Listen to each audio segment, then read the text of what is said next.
nos ouvem nessa noite, nessa oportunidade que voltamos a mais uma série de lições da Escola Bíblica Dominical, nesta oportunidade para o segundo trimestre do ano de 2023. Neste segundo trimestre, queremos estar trazendo a vida dos chamados heróis da fé, patriarcas do passado, e isso em seguimento da palavra que encontramos em Hebreus, no capítulo 11. Assim, nesta primeira oportunidade, no início deste trimestre, como lição 1, temos o título Abel, Enoque e Noé, pioneiros da fé no mundo antediluviano. Ou seja, estudaremos esses 3 personagens, sim, como heróis da fé citados em Hebreus, capítulo 11, e que são daquele mundo antigo, antes do dilúvio, já no primeiro juízo de Deus sobre a humanidade. Dando sequência, se temos essa lição número 1, para ela temos proposto o texto áureo, que está em Hebreus capítulo 11, os versos 1 e 2, e que dizem para nós: ora, a fé é o fundamento das coisas que se esperam e a prova das coisas que se não veem, porque por ela os antigos alcançaram testemunho. Palavra direta e base do nosso estudo neste trimestre. Continuando, a leitura bíblica para este estudo de hoje está também em Hebreus capítulo 11, os versos de número 3 até o número 7, e que podemos ler já desde agora. Está escrito: pela fé entendemos que os mundos pela palavra de Deus foram criados, de maneira que aquilo que se vê não foi feito do que é aparente. Pela fé, Abel ofereceu a Deus maior sacrifício do que Caim, pelo qual alcançou o testemunho de que era justo, dando Deus testemunho dos seus dons, e por ela, depois de morto, ainda fala. O verso 5, pela fé, Enoque foi trasladado para não ver a morte, e não foi achado, porque Deus o trasladara, visto como, antes da sua trasladação, alcançou o testemunho de que agradara a Deus. Ora, sem fé é impossível agradar-lhe, porque é necessário que aquele que se aproxima de Deus creia que Ele existe e que é galardoador dos que o buscam.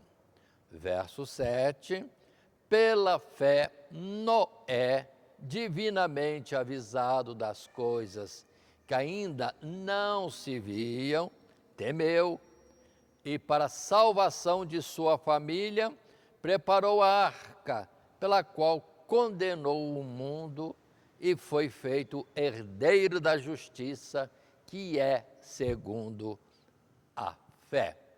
Este é o nosso texto, e nós vamos estar, então, neste trimestre estudando heróis da fé, com base em Hebreus capítulo 11, e a nossa primeira lição, iniciando agora, e este trimestre, é Abel, Enoque e Noé, pioneiros da fé no mundo antediluviano. E o nosso esboço da lição, apresentamos na proposta, como de costume, uma introdução, seguindo-se o texto de desenvolvimento em 3 subtítulos: o sacrifício de Abel, depois a trasladação de Enoque e terceiro subtítulo, o temor e obediência de Noé. E concluímos assim a nossa lição. Lembrando que para falar de Abel, temos inicialmente Gênesis capítulo 4, verso 1 até o verso 10. Para falarmos de Enoque, temos Gênesis capítulo 5, 22, 23 e 24. Para falarmos de Noé, estaremos estudando então os versos primeiros de Gênesis capítulo 6. E todos esses três personagens, heróis da fé, patriarcas, também colocados, digamos assim, dentro deste texto de Hebreus, texto da leitura bíblica em classe, conforme já o fizemos agora há pouco, ao ler Hebreus capítulo 11, verso 3 até 7. Assim passamos para o nosso estudo, lembrando que temos aqui nesta apresentação a projeção em tela deste texto, para que todos possam também seguir na sua leitura, nos acompanhando, e depois da leitura algum comentário, e vamos isso durante todo o período deste nosso estudo. Como introdução, queremos colocar o texto que já está em tela. Iniciamos um novo trimestre, propondo o estudo da vida de alguns homens e mulheres do passado, cujo testemunho foi registrado nas Escrituras Sagradas para nossa instrução. Todos eles fizeram grandes coisas em resposta ao chamado divino em suas vidas, mas não por força ou mérito próprios, mas através da fé. Por isso, são considerados heróis da fé. E hoje, quando meditamos sobre seus feitos, procuramos extrair preciosas lições acerca da natureza desta fé, que é a mesma que habita em nós pela graça de Cristo Jesus. E nesta primeira lição, estudaremos a vida de três dos nossos mais antigos predecessores, que alcançaram o testemunho de que agradaram a Deus: Abel, Enoque e Noé. Assim, tendo colocado, vamos estar atentos que o ensino sobre estes homens, no caso Abel, Enoque e Noé, extraímos lá no princípio das Sagradas Escrituras, em Gênesis, quando Deus já começava a falar à humanidade e ensinar a respeito das grandes verdades celestiais e do projeto tremendo de Deus para uma restauração do homem que em Adão e Eva estavam caídos. Mas queda essa que era justamente o processo de Deus. Não vamos estar imaginando uma possibilidade deles não terem transgredido e qual seria a realidade desta humanidade. Não.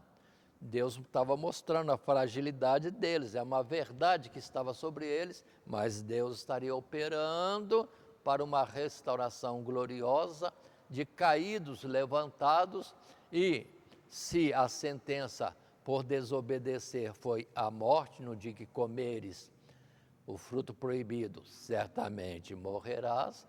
Agora temos a esperança última dos que querem agradar a Deus e lutam na fé por esta promessa, é de que haverá uma ressurreição dos mortos e uma ida para os lugares celestiais daqueles que, como esses três homens, sim, alcançaram um testemunho de que viveram conforme a vontade de Deus, agradaram a Deus.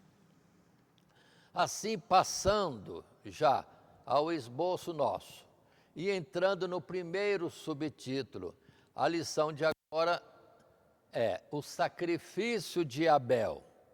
Já tendo apresentado Hebreus 11, verso 4, vamos agora apresentar o texto de Gênesis, capítulo 4, e versos 1 a 10. Então, passamos a ler, podem tomar as suas Bíblias e acompanhar esta leitura, e que, para facilitar, temos colocado em tela também. E conheceu Adão a Eva, sua mulher, e ela concebeu e teve a Caim. E disse: alcancei do Senhor Deus um varão. E teve mais a seu irmão Abel. E Abel foi pastor de ovelhas. E Caim foi lavrador da terra. E aconteceu ao cabo de dias que Caim trouxe do fruto da terra uma oferta ao Senhor Deus.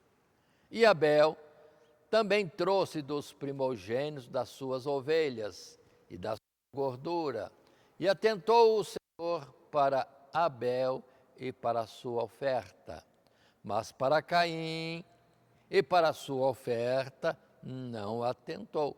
E irou-se Caim fortemente, e descaiu-lhe o seu semblante. E o Senhor Deus disse a Caim: por que tiraste? E por que descaiu o teu semblante? Se bem o fizeres, não haverá aceitação para ti? E se não o fizeres bem, o pecado jaz à porta, e para ti será o seu desejo, e sobre ele dominarás. E falou Caim com o seu irmão Abel. E sucedeu que, estando eles no campo, se levantou Caim contra o seu irmão Abel e o matou. E disse o Senhor Deus a Caim: onde está Abel? Onde está Abel, teu irmão? E ele disse: não sei. Sou eu guardador do meu irmão? E disse Deus: que fizeste? A voz do sangue do teu irmão clama a mim, desde a terra. Aí está o texto no qual estaremos discorrendo, sim, algo sobre Abel. E, naturalmente, a sua forma de ser e o sacrifício que trazia em oferta a Deus. Assim, num primeiro parágrafo, nesse subtítulo e na nossa lição, temos o texto que se segue, o sacrifício de Abel. E, lendo o texto, temos este assunto. Conhecemos a história de Abel, registrada em Gênesis capítulo 4, como ele nasceu depois de Caim, após a queda e expulsão de seus pais, Adão e Eva, do paraíso, como ele se tornou pastor de ovelhas e apresentou juntamente com seu irmão uma oferta ao Senhor, Deus. Como Abel e a sua oferta foi aceita e a de Caim rejeitada, e como isso levou ao assassinato de Abel pelas mãos de seu próprio irmão, aqui desejamos focar na questão da oferta em si, que é o ato de fé destacado pelo escritor aos Hebreus. Muitas razões são apresentadas para Deus ter aceitado Abel e rejeitado Caim e suas respectivas ofertas, mas a Escritura ressalta a fé como uma única razão pela qual a oferta de Abel foi preferida à de Caim. Pela fé, está escrito, Abel ofereceu a Deus melhor sacrifício de Caim, pela fé. E é sobre como a fé produziu ou levou a esta oferta, é que vamos falar em sequência.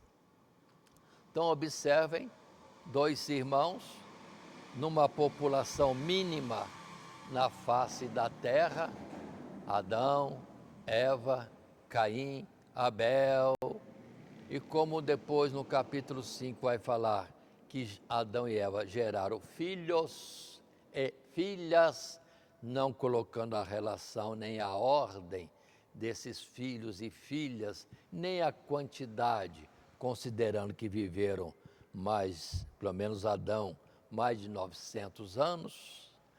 Mas temos os dois querendo voltar-se para Deus, buscar a aproximação de Deus, porque estavam cortados, porque foram gerados depois em que pai e mãe, Adão e Eva, tinham sido expulsos do paraíso, ou seja, cortados da comunhão com Deus. Não conheciam a Deus, não sei aquilo que seus pais deveriam falar. E a ideia, agradar a Deus. Como? Aí veio a ideia de uma oferta, algo que pudesse chegar diante de Deus na figura de alguma coisa levada ao altar, queimada, e o que subia era aquilo sendo oferecido a Deus. Muito bem. E o nosso texto já tem falado, Abel pela fé. Mas continuemos no segundo parágrafo desta lição, quando o nosso texto continua falando para nós, e lemos: Abel e Caim nasceram após a queda, tendo diante de si a perspectiva de sofrimento, corrupção e morte, consequentes da transgressão de seus pais. Contudo, ambos buscam a reconciliação com o Criador, cada um se apresentando com a sua oferta. Não é por esta atitude em si que Abel foi aceito, pois dela também participou seu irmão Caim. Mas, porque a sua oferta foi maior ou melhor que a de Caim, que Deus aceitou aquele e rejeitou a este. Abel trouxe dos primogênitos das suas ovelhas e da sua gordura uma oferta de sangue, de vida, um holocausto, enquanto a oferta de Caim consistia no fruto da terra ou desta terra, isto é, em vegetais. A questão não é apenas de ordem material.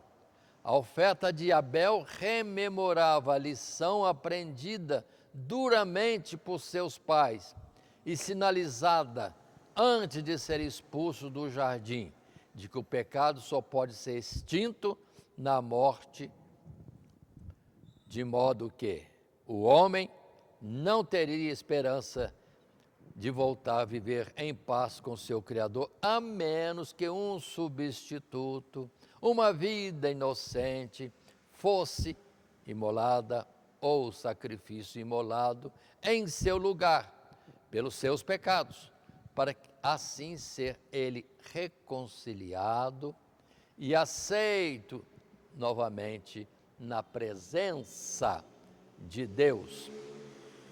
E aqui, lembremos, lá no Jardim do Éden, Gênesis capítulo 2, versos 16 e 17, ordenou o Senhor Deus ao homem, dizendo: de toda árvore do jardim comerás livremente, mas da árvore da ciência do bem e do mal, dela não comerás, porque no dia em que dela comeres, certamente morrerás. Já estava dada a ordem, não obedeceram, pronto. Se está escrito, falado por Deus, no dia que comeres, certamente morrerás, isso de fato veio a acontecer, não visivelmente, porque os dois continuaram na forma natural de viver, mas houve uma perda na quebra da comunhão com Deus, perderam o contato com a vida que é Deus. Deus é luz, afastando-se de Deus é trevas. Deus é vida, afastando-se de Deus, pronto, aí é morte. E Adão estava então numa morte em sentido espiritual, e juntamente com ele, a sua mulher. Bom, aí é a sentença do capítulo 3, verso 19. No suor do teu rosto comerás o teu pão, até que te tornes a terra, porque dela foste tomado, porquanto és pó e em pó te tornarás. E fez o Senhor Deus Adão e a sua mulher túnicas de peles e os vestiu. Aqui, nesta simples palavra do verso 21, nós temos um fato interessante.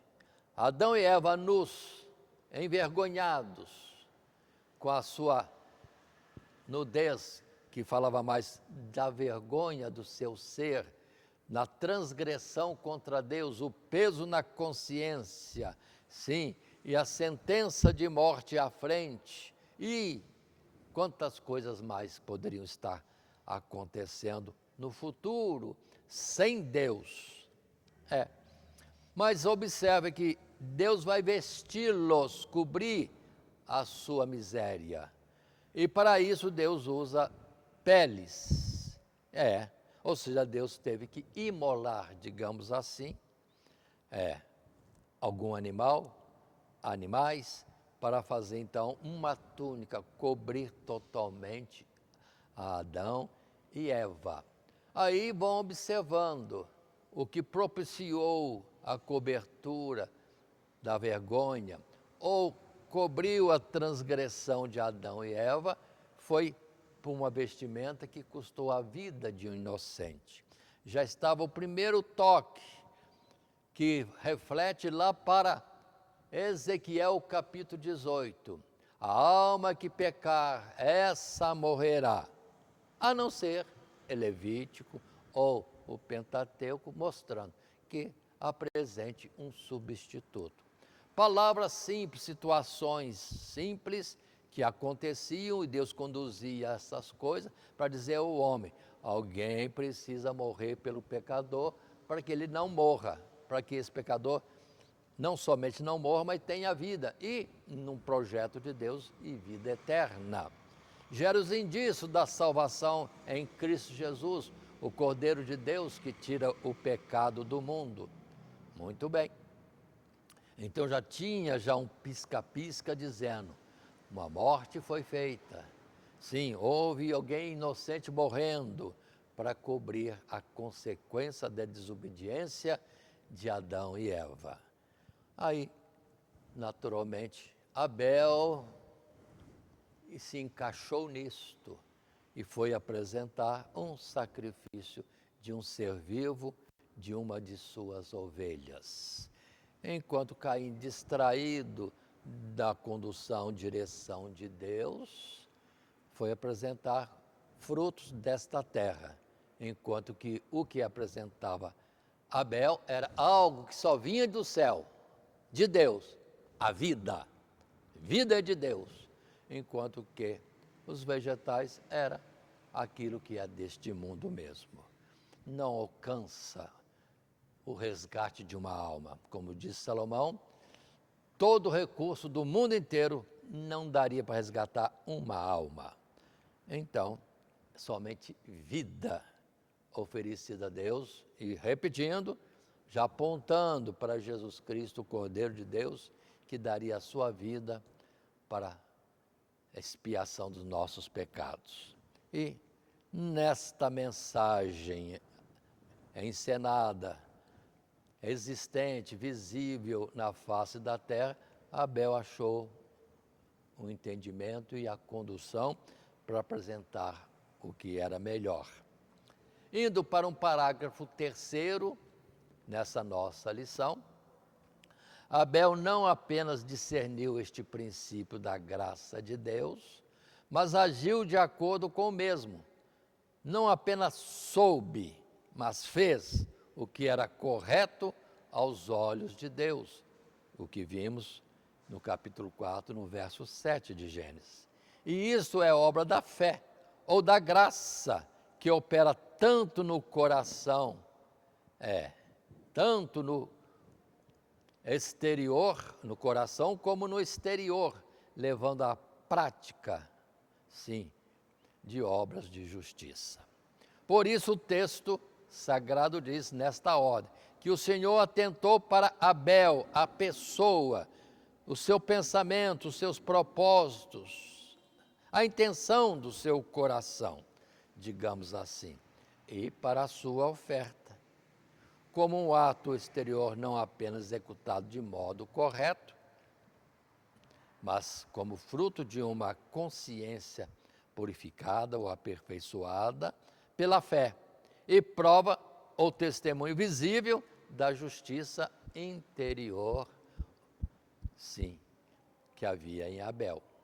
Não obstante a natureza figurada e transitória desse sacrifício oferecido por Abel, a justiça que este alcançou pela fé permaneceu, mesmo após sua morte, como que bradando a Deus continuamente, até o dia em que o sangue desse justo será vingado e a sua vida, vamos dizer assim, ligada, correspondente ao projeto da expiação, redenção do mundo em Cristo Jesus, vai ser apresentado para o mundo.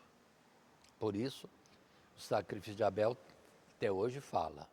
Abel viveu quase nada neste mundo. Não se fala nada do que ele possa ter feito neste mundo. Assim como veio, rapidamente já foi embora. Mas o pouco tempo que teve, fez algo que ligava ele a Deus e ao seu projeto. Uma vida, sim, uma vida sacrificada uniria de novo o homem ao seu Criador. Percebamos isso para entender a grandiosidade do sacrifício de Abel. Não é ovelha, não é 1 milhão de ovelhas, não era bastante sangue, era o jeito certo, o caminho proposto por Deus.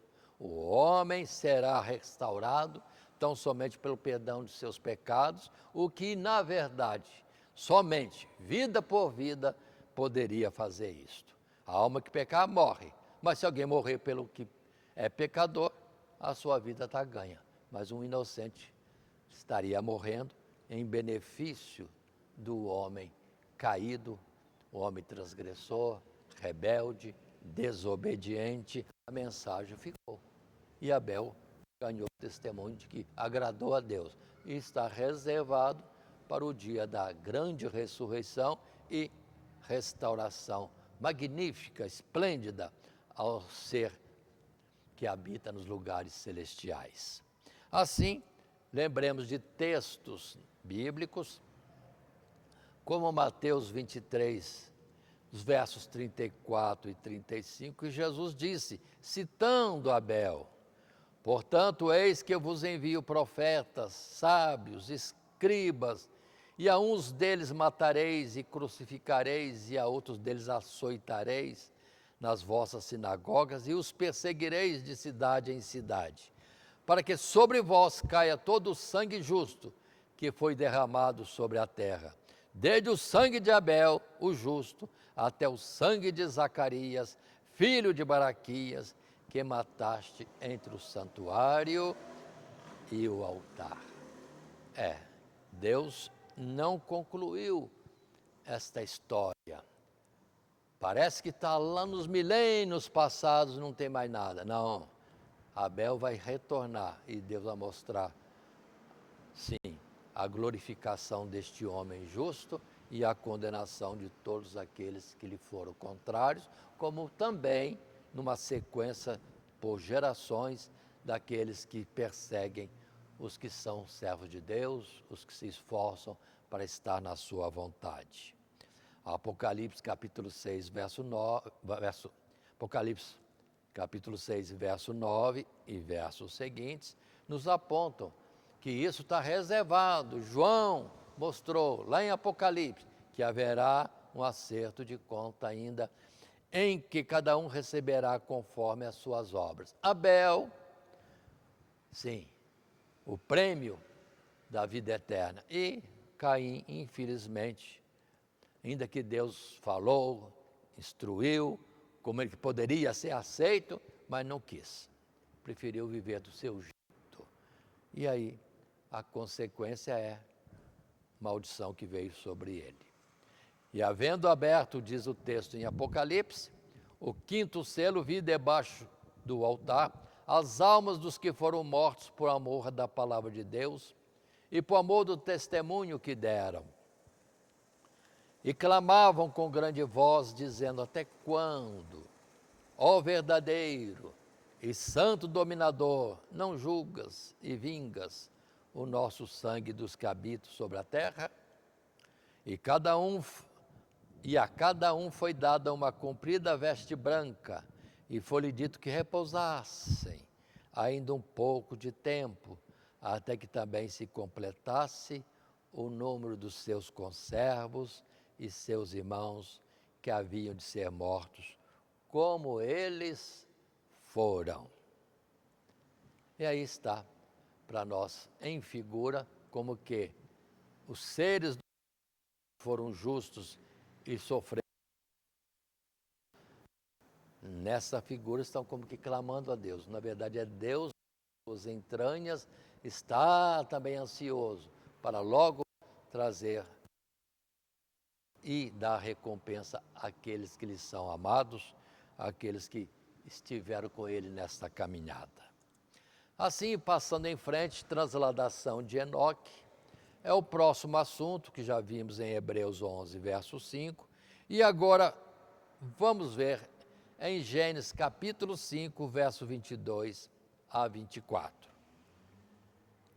E o texto diz para nós: e andou Enoque com Deus, depois que gerou a Metusalém, 300 anos, e gerou filhos e filhas, e foram todos os dias de Enoque 365 anos. E andou Enoque com Deus, e não se viu mais, porquanto Deus para si o tomou. 3 versos apenas, falando de Enoque, a que nós temos lido aqui. Diferente da descrição do capítulo 5, desde o seu primeiro verso, em todos os homens ali citados, o final é: morreu. Mas Enoque, não. Deus levou para si para não ver a morte. Oh, coisa maravilhosa e mensagem consoladora que a bondade de Deus, misericórdia de Deus, deu para os seres humanos. Enoque é uma prova do amor, da atenção, do cuidado, da consideração de Deus para com os seus. Nós vamos já estar falando disso. No primeiro parágrafo desse subtítulo 2, a trasladação de Enoque, o nosso texto em tela diz assim: o próximo herói das gerações antediluvianas que estudaremos é Enoque, o sétimo desde Adão, do qual as Escrituras relatam a extraordinária trasladação pela qual o Senhor Deus testemunhou que havia se agradado deste justo. Em meio a uma geração perversa, de ímpios, pecadores e blasfemos, aos quais inclusive anunciou o iminente juízo do Senhor, Enoque andava com Deus, isto é, seguia a justiça e a santidade, vivendo em harmonia com a vontade do Criador. Porquanto desta comunhão e amizade divina, consideremos isso, quando Enoque desapareceu e não foi mais achado, em idade relativamente pouco avançada, para ser dado como morto, todos que o conheciam não podiam pensar outra coisa, senão que Deus o havia levado para si, o que o Espírito confirma pelo testemunho das Escrituras. Aí, consideremos. Muitos hoje estão, às vezes, na igreja, digamos assim, um dia, um mês, um ano, alguns anos, e se cansam de andar no cotidiano da igreja e pensam que pode mudar, que pode fazer variações, ou que pode se retirar da presença de Deus e depois volta em um tempo aprazado para poder ser achado na igreja e ser salvo. Nós temos este homem andando na vontade de Deus 300 anos, não foi 30 anos, não foram 3 anos, 300 anos ali com a vida, agradando a Deus, obedecendo aos seus mandamentos, aquilo que aprenderam de seus pais Adão e Eva, da justiça, santidade e domínio e vontade de Deus, 300 anos. E a amizade é tão grande que uma hora, Deus falou assim, não vai para casa não, vem, vamos lá, embora daqui. Aqui só há situação de morte no futuro, porque ao pecar o homem, na verdade, depois Adão gerou-os para a morte, que é a consequência de estar desligado de Deus. E toda a geração dos seus filhos nesta herança tão triste. Muito bem, aí está, andou com Deus, de repente, Deus levou para si. Terminou o assunto. Não aparece mais o Enoque. A não ser o que nós temos citado, sim, em Judas, na carta de Judas, os versos 14 e 15, temos algo que Enoque falou no tempo da sua existência em comunhão com Deus. O que dizem esses versos? 14. E deste profetizou também Enoque, o sétimo depois de Adão, dizendo, eis que é vindo o Senhor com milhares de seus santos, para fazer juízo contra todos e condenar dentre eles todos os ímpios por todas as suas obras de impiedade que impiamente cometeram e por todas as duras palavras que ímpios pecadores disseram contra ele. Ou seja, no tempo de Enoque, havia assim já os ímpios, gente que vivia em impiedade, que cometeram e falaram duras palavras até contra Deus, e Enoque já viu, haverá um juízo, que podemos já antecipar, dizendo o dilúvio naquele tempo, que também serviria de figura para um juízo final no fim de todos os tempos desta existência. Ele tinha comunhão com Deus, viu os erros, conversou com Deus, Deus falou, chegará o dia do juízo, vamos ter que prestar conta.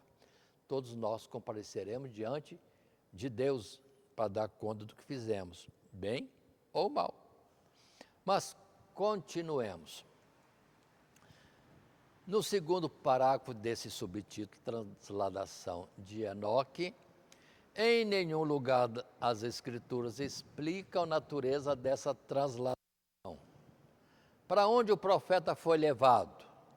Ou onde ele se encontraria atualmente? Se é que podemos falar assim. O que temos é que Enoque foi trasladado para não ver a morte. Este acontecimento se deu num contexto onde a morte começava a manifestar o seu domínio sobre os filhos dos homens e aumentar a incerteza e melancolia da vida neste mundo, já assolado pela violência. E então, eis que Enoque subitamente desaparece deste mundo, sem presenciar o dia da sua morte. Com isto, os filhos de Deus, os tementes a Deus, certamente receberam grande consolação na certeza de que há uma vida melhor fora deste mundo, reservado para aqueles que, como Enoque, viverem como peregrinos aqui e que, seja pela transladação, seja pela morte deste corpo corruptível, deverá ser como que abandonado e substituído por um novo corpo, para que todos, através da ressurreição, possam alcançar a promessa da vida eterna. Ou seja, ou se sobe direto para Deus como Enoque, ou vai aguardar a ressurreição do último dia, quando então vai ser ressuscitado já num corpo não mais de carne e osso, corruptível, mortal, mas no corpo incorruptível, imortal como os anjos, para viver na eternidade nos lugares da habitação do Deus Todo-Poderoso e Criador de cada uma das nossas vidas. Aí está a vantagem de ser fiel a Deus, de renunciar ao pecado, às atrações, tentações deste mundo. Não vai ser 300 anos, considerando a limitação que temos de vida hoje, que o Salmo diz que é de 70 anos a nossa existência. Então não é tanto assim.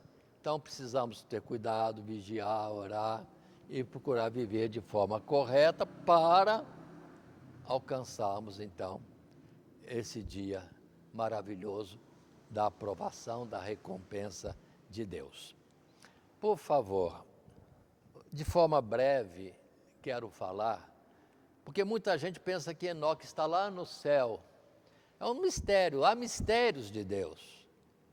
E mistérios revelados por Deus, a gente pode citar. O que é que Enoque está fazendo e onde está? Não sei. E foi lá no céu, está lá no céu? Também não. Porque lá em João capítulo 3, verso 13, nós temos uma afirmação firme de Jesus, quando diz: ninguém subiu ao céu, senão aquele que do céu desceu, o Filho do Homem, referindo-se a ele mesmo, que é do céu, e está no céu.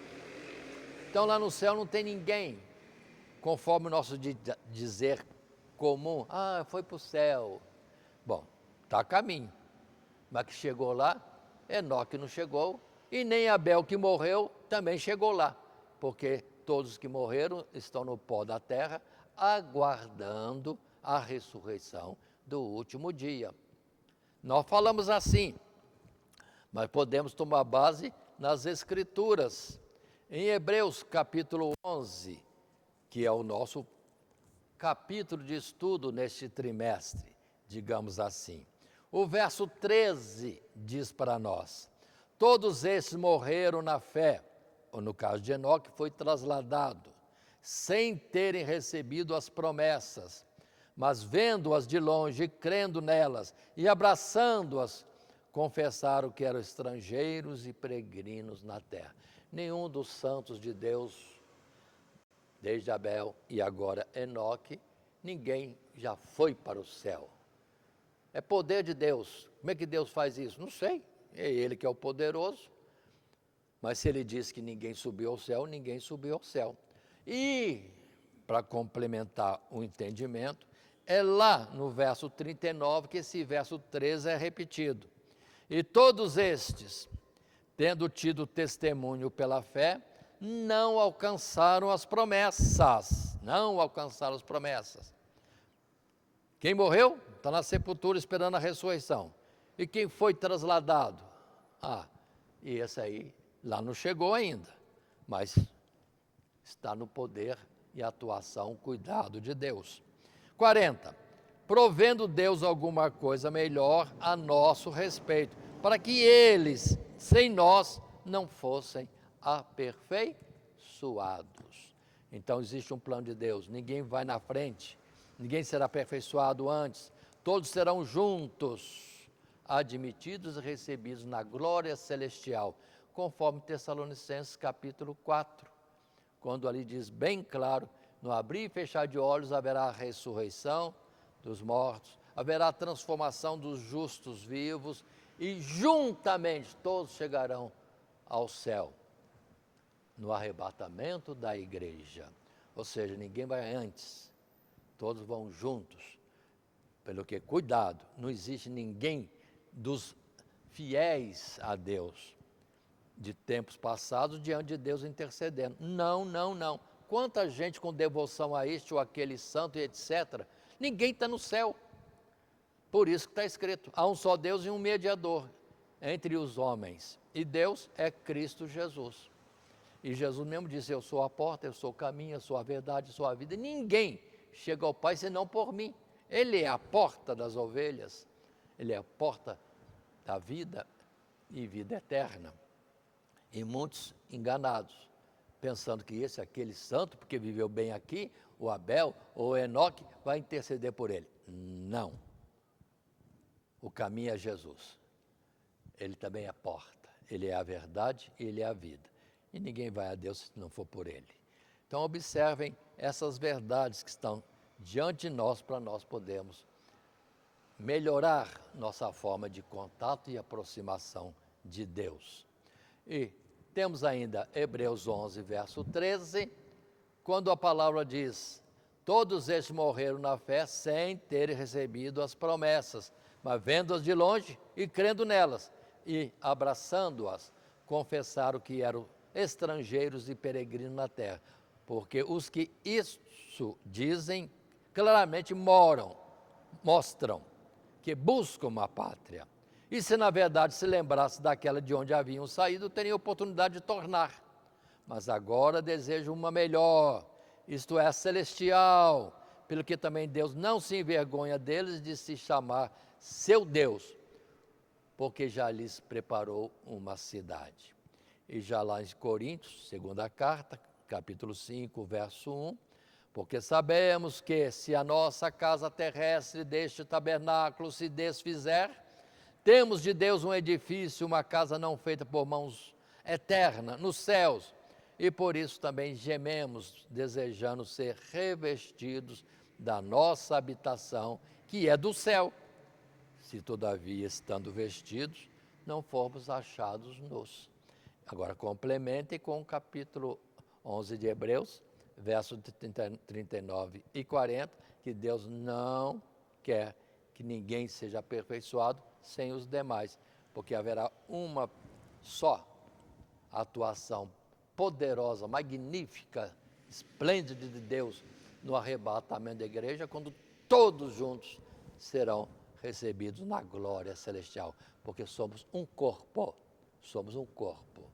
Não haverá várias chegadas de gente no céu, é uma vez só a plenitude da igreja entrando nos lugares celestiais. Entendamos isso.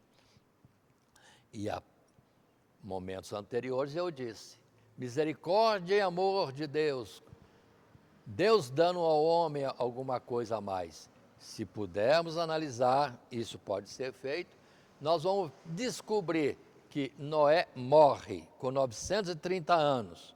Então deveria ser uma tristeza geral no meio dos que eram fiéis a Deus, na descendência de Adão por Sete, que buscava a Deus.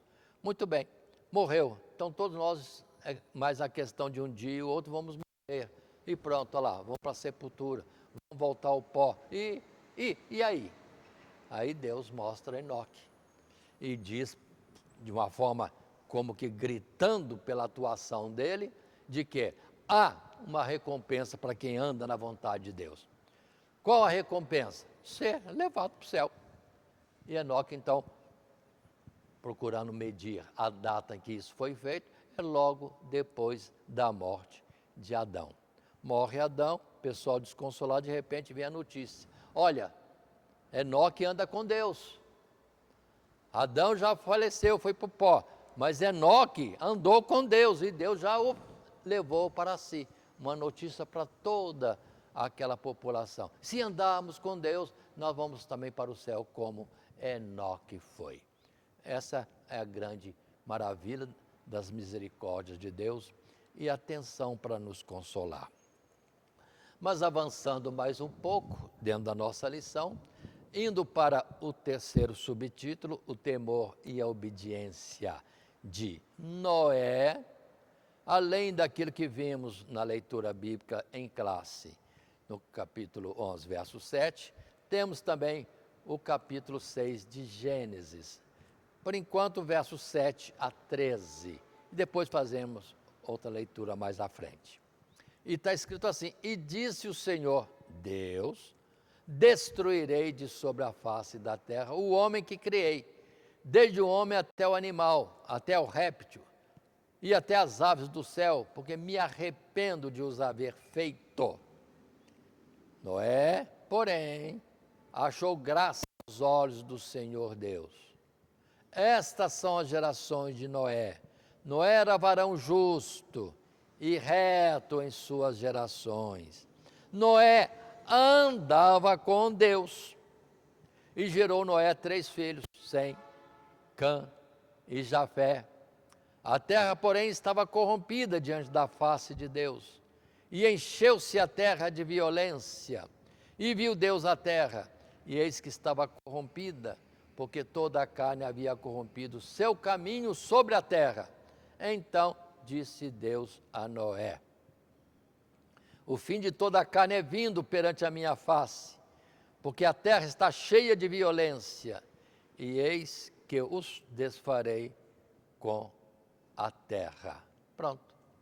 Deus viu o mundo desviado dele, com as notícias falando, anda com Deus, que nós vamos ter outra vida em outro lugar. E o pessoal entrando por caminhos errados, querendo desfrutar os prazeres deste mundo.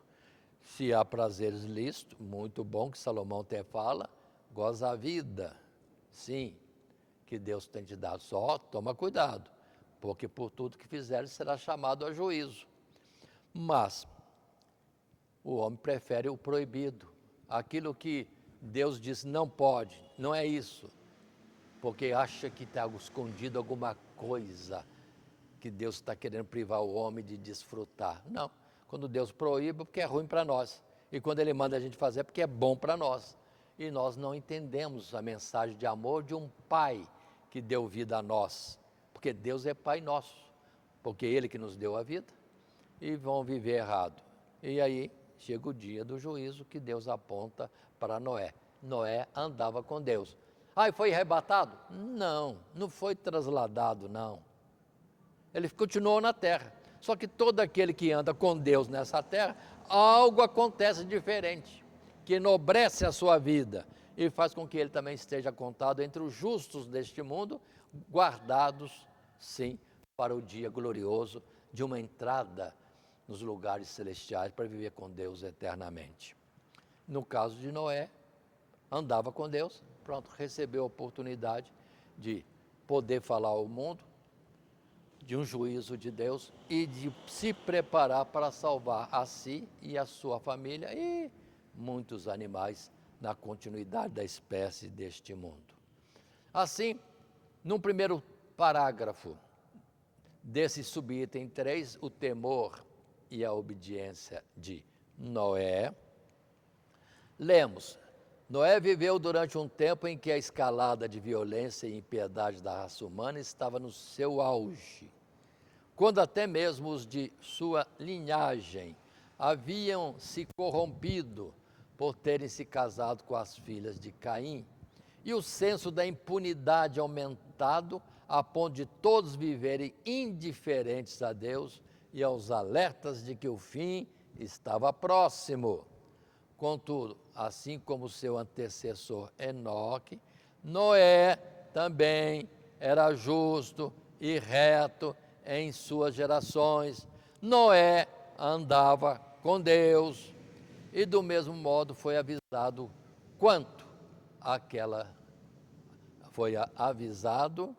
Noé foi avisado quanto ao juízo que estava por vir, mais precisamente sobre aquela geração.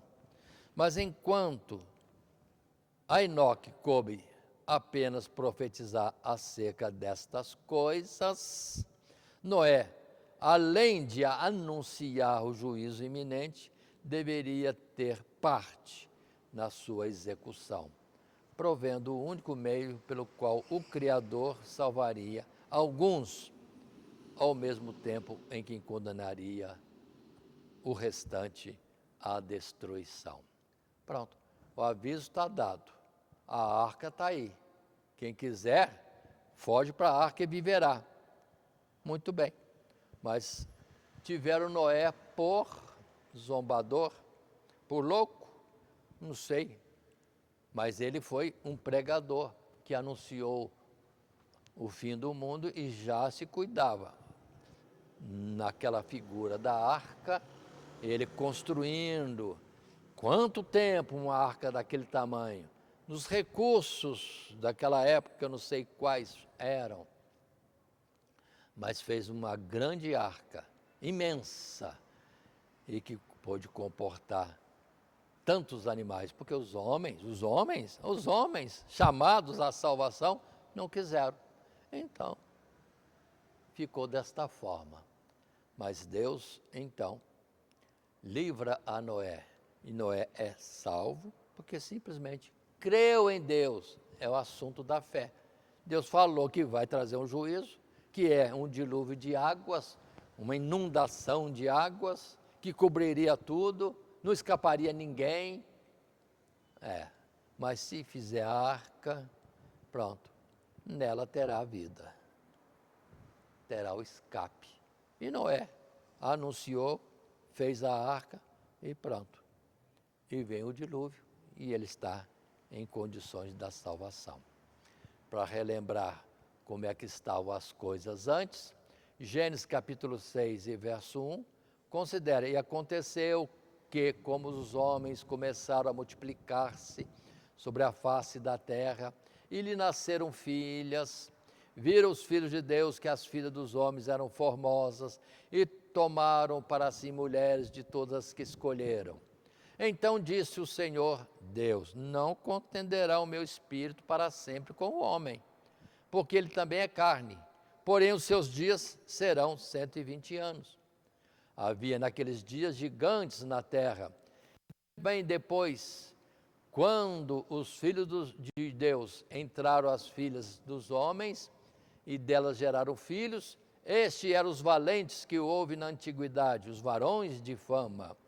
E viu o Senhor Deus que a maldade do homem se multiplicara sobre a terra, e que toda imaginação dos pensamentos do seu coração era só má, continuamente. Então, arrependeu-se o Senhor de haver feito o homem sobre a terra, e pesou-lhe em seu coração.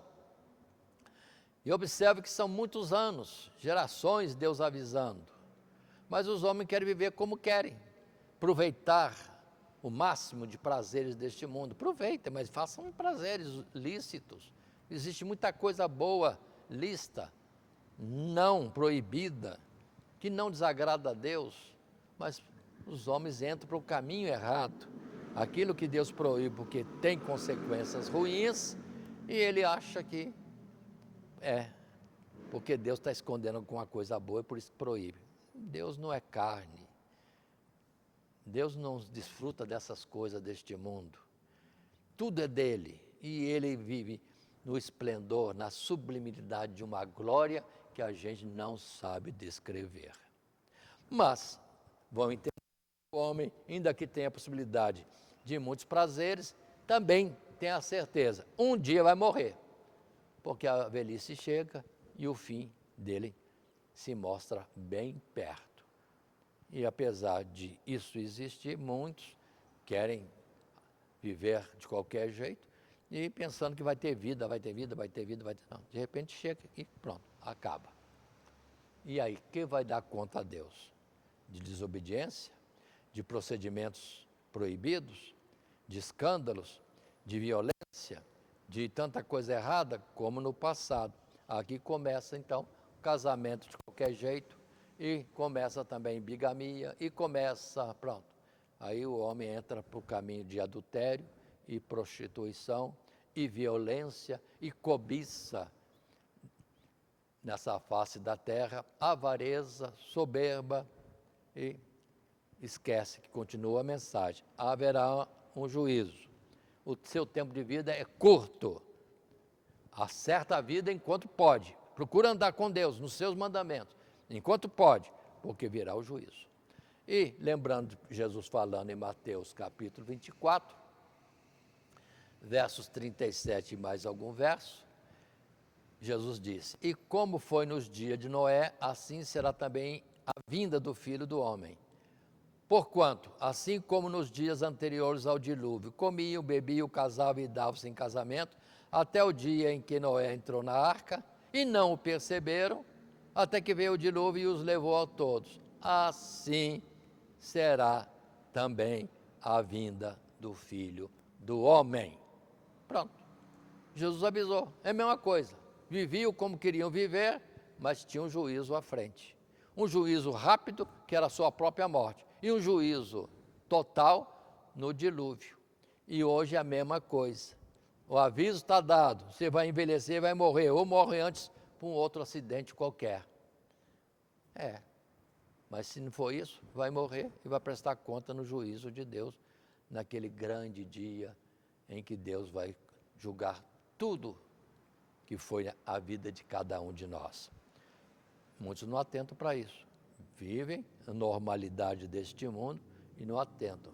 Tinha que estar preparando a minha arca, tinha que estar fazendo algo para poder escapar ou não ser condenado no juízo de Deus. Mas se vive desse jeito, usando deste mundo, envolvido no mundo, numa corrida desenfreada para ganhar dinheiro, de preferência sem trabalhar e de forma fácil,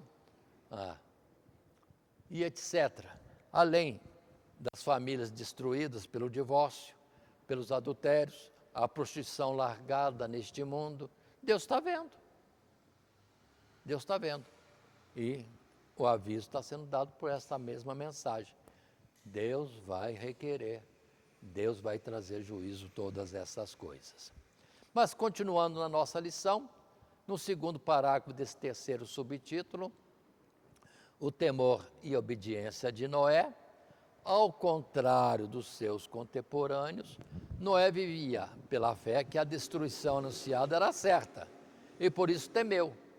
Então, pela mesma fé, ou dá crédito em Deus, o patriarca abraçou a promessa de livramento feita por Deus e obedeceu ao comando que lhe foi dado, construindo a arca de acordo com o modelo descrito na visão. Ao longo de muitos anos de trabalho, enquanto sofria pacientemente o escárnio daquela geração incrédula. Assim, Noé tornou-se herdeiro da justiça pela fé, porque do mesmo modo que Abel e Enoque, e depois, conforme estudaremos na próxima lição, Abraão, suas obras não são a causa, mas sim o fruto de uma justiça ou aceitação do que ele havia alcançado de Deus, mediante a fé. E hoje, a pregação do Evangelho é o convite à fé, é um convite a crer, é um convite de entender qual é a vontade de Deus, de se preparar para a morte, que é o fim dessa existência, e a ressurreição para o juízo final. Portanto, está aqui. Hoje, se teve um Noé que viveu diferente dos seus conterrâneos, e num tempo que não era tão promíscuo como agora para nós é necessário, nós temos cuidado de não amarmos o mundo, nem aquilo que há no mundo. Porque o que há no mundo, senão aquilo que é errado? Olha que mundo mais desajustado que nós vemos, mais injusto e corrupto, e também imoral, e tantas outras coisas que vivem agora. Vamos viver como Noé, diferente deles, para podermos ter uma sorte diferente. Vamos andar com Deus, para ter algo especial na nossa história, principalmente essa, agradou a Deus, obedeceu a Deus, andou nos seus caminhos, procurou a santidade, procurou o amor ao próximo, procurou honrar a Deus, e a história será diferente daqueles que pereceram no dilúvio. Será como de Noé, porque hoje Jesus, diz Pedro, é como uma arca. Quem vem a Jesus? Aquele que habita no esconderijo do Altíssimo. Se vós estiverdes em mim, aí pronto, é a salvação. E lembrando a palavra de Pedro, 1 Pedro capítulo 3, verso 20, os quais noutro tempo foram rebeldes, quando a longanimidade de Deus esperava nos dias de Noé, enquanto se preparava a arca, na qual poucas, isto é, 8 pessoas ou almas, se salvaram pela água.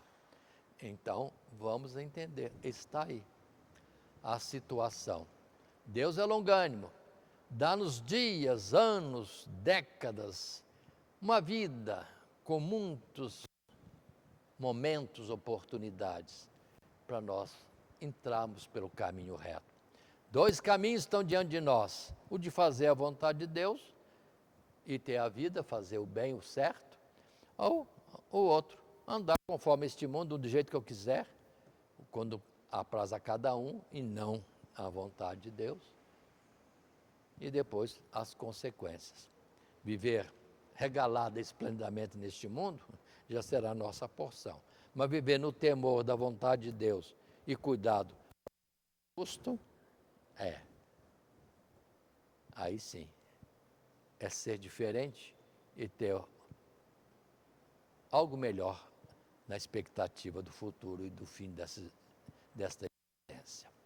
Assim colocado, vamos estar encerrando com algumas palavras de conclusão.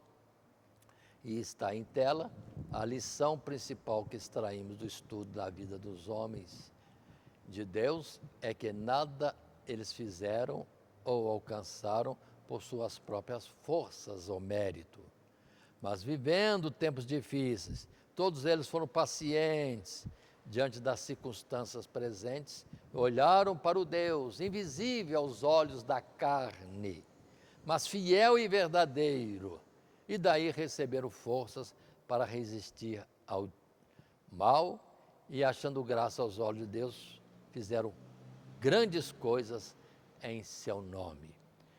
Estudamos aqui agora somente 3, Abel, Enoque e Noé, cujas vidas ou história é curtinha, mas marcos fortes, como alicerces de uma base para a nossa vida espiritual. Agradar a Deus, andar com Deus, renunciar às paixões deste mundo e viver de uma forma quieta, justa, santa. E pronto, haverá recompensa. Como houve para eles, haverá para cada um de nós se andarmos desse jeito. Por isso virá aquela palavra: vinde bendito de meu Pai, e possuí por herança o reino que vos está preparado desde a fundação do mundo, ou antes da fundação do mundo. Deus já preparou tudo. Só falta nós nos fazermos dignos de alcançar essa grande promessa. Assim, estamos encerrando a nossa lição, nesse trimestre que vai tratar dos heróis da fé, baseado em Hebreus capítulo 11, e esta primeira lição de número 1, com o título Abel, Enoque e Noé, pioneiros da fé no mundo antediluviano, com o esboço já apresentado em uma distribuição de desenvolvimento com 3 subtítulos: o sacrifício de Abel, a transladação de Enoque, o temor e obediência de Noé. Nosso grande textuário, palavra forte, firme, ora, a fé é o firme fundamento das coisas que se esperam e a prova das coisas que se não veem, porque por ela os antigos alcançaram testemunho. Hebreus capítulo 11, verso 1 e 2.